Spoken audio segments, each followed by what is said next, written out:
नमस्कार, स्वागत है आपका के हरियाणा पर। मैं मंजू कंबोज। इस वक्त हम बात करेंगे आज की हरियाणा की टॉप खबरों की।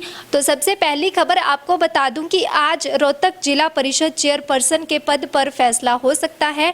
रोहतक से भाजपा की जिला परिषद चेयरपर्सन मंजू हुड्डा पर जो पार्षदों के द्वारा आरोप भी लगाए गए थे, आरोप की अगर मैं बात करूं तो उनमें जो राजनीतिक हस्तक्षेप के आरोप लगाए गए थे और उनकी यानी कि जिला विकास भवन की गाड़ियों में जो हथियार भी पाए गए थे और इसी के साथ जिला पार्षद चेयरपर्सन जो कि मंजू हुड्डा हैं और उनके पति राजेश सरकारी पर पार्षद के बेटे के अपहरण का जो मामला भी सामने आया था। और ऐसे में 10 पार्षदों के द्वारा जो डीसी को अविश्वास प्रस्ताव के लिए ज्ञापन सौंपा गया था और उसके बाद 23 अक्टूबर को वोटिंग के लिए समय मांगा था और वोटिंग के लिए जो पार्षदों को विकास भवन स्थित DRDA हॉल में भी बुलाया गया था, लेकिन वहां पर जो डीसी जो मौके पर किसी कारण से नहीं पहुंच पाए थे, तो इस वजह से जो वो मीटिंग या फिर वोटिंग कह सकते हैं वो टल गई थी। तो वो जो वोटिंग है वो आज यानी कि 30 अक्टूबर को होगी। तो ऐसे में आज फैसला होगा। हम बढ़ते हैं हमारी दूसरी खबर की ओर। आपको बता दें कि भाजपा नेता और राज्यसभा सांसद किरण चौधरी का कहना है कि कांग्रेस के पास अब कुछ भी नहीं बचा है। पिता पुत्र ने सब कुछ हाईजैक कर लिया है, जिसका नतीजा ये हुआ कि जो जनता है वो इस चीज़ को समझ चुकी है कि अब इनके पास हरियाणा के लिए भाई भतीजावाद के अलावा कुछ भी नहीं है।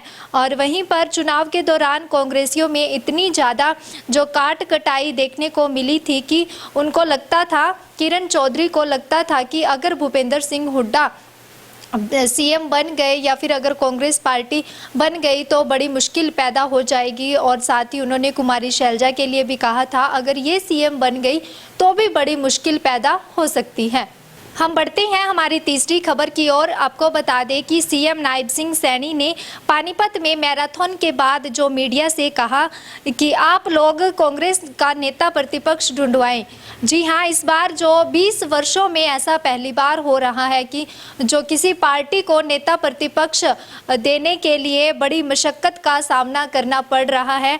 ऐसे में आपको बता दें कि जो इसकी वजह है वो कहीं ना कहीं पिछले 3 बार जो चुनाव हुए हैं उसमें कांग्रेस की लगातार हार हुई है, ये कारण भी कहीं ना कहीं हो सकता है। और वहीं पर इसको लेकर नेता प्रतिपक्ष चुनने को लेकर जो विधायकों की पहले मीटिंग भी हो चुकी है और जिस मीटिंग में कांग्रेस के जो विधायक थे उनमें से ज़्यादातर जो विधायकों द्वारा नेता प्रतिपक्ष के लिए भूपेंद्र सिंह हुड्डा के नाम पर सहमति जताई गई थी। और वहीं दूसरी तरफ कुमारी शैलजा गुट की अगर बात करें तो उनमें से कुछ विधायकों का कहना था कि इस बार जो किसी नए चेहरे को मौका दिया जाना चाहिए। तो ऐसे में जो फैसला नहीं हो पाया था। और वहीं पर मीटिंग के बाद जो अशोक गहलोत और अजय मानक ने कहा था कि विधायक दल के नेता का चयन हाईकमान करेगा, यानी कि उस मीटिंग में फैसला नहीं हो पाया था और बात जो है हाईकमान पर छोड़ दी गई। और साथ ही ये भी कहा गया कि विधायकों की जो भी राय है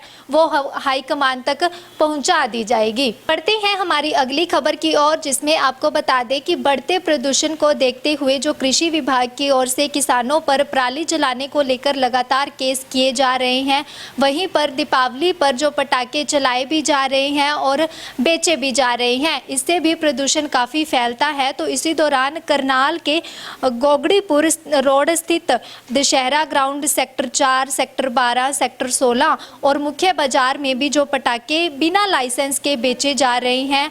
और प्रशासन के द्वारा ये भी कहा जा रहा है कि पटाखे बेचने के लिए किसी को कोई लाइसेंस नहीं दिया गया है और ना ही किसी को पटाखे बेचने की अनुमति दी गई है।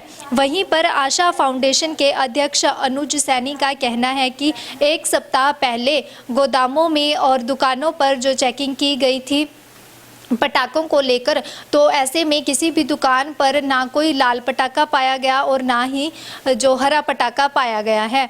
और फिर भी जो लगातार ये जो पटाखे बेचे जा रहे हैं, क्योंकि पटाखे चल रहे हैं तो बिकते भी तो होंगे ही, तो ऐसे में प्रशासन पर भी सवाल उठाया जा रहा है। और वहीं दूसरी तरफ अगर एसडीएम अनुभव मेहता की बात करें तो उन्होंने भी कहा है कि प्रशासन की तरफ से इस तरह का पटाखे बेचने के लिए यानी कि कोई भी लाइसेंस किसी को नहीं दिया गया है और ना ही किसी को जो इस तरह से पटाखों की स्टॉल लगाने के लिए परमिशन दी गई है। अगर ऐसा कोई भी मामला पाया जाता है तो इसकी जो सूचना है वो संबंधित थाना SHO को दी जाए और जल्द ही इस पर जो कार्रवाई की जाएगी। वीडियो को लेकर आपकी क्या राय है कमेंट सेक्शन में ज़रूर बताइएगा। ज़्यादा से ज़्यादा हमारी वीडियो को शेयर कीजिएगा। अगर आप फेसबुक पेज पर देख रहे हैं तो हमारे पेज को लाइक कीजिएगा, फॉलो कीजिएगा और अगर यूट्यूब पर देख रहे हैं तो हमारे चैनल को सब्सक्राइब कीजिएगा, लाइक कीजिएगा, वीडियो को ज़्यादा से ज़्यादा शेयर कीजिएगा।